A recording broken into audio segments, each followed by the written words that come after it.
వినలేదా గోదారి తల్లి కడుపు కోత వినబడలేదా గోదారి నీళ్ల రక్తఘోష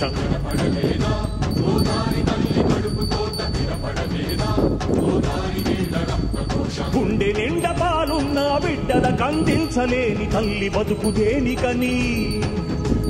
వీళ్లు నింపె నీళ్లున్న సముద్రాన పడిపోయే శాపం తనకెందుకని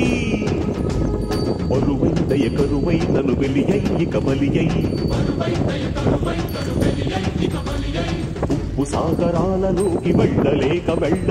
వెక్కి వెక్కి పడుతున్నది వృధాగా కనుమూయలేక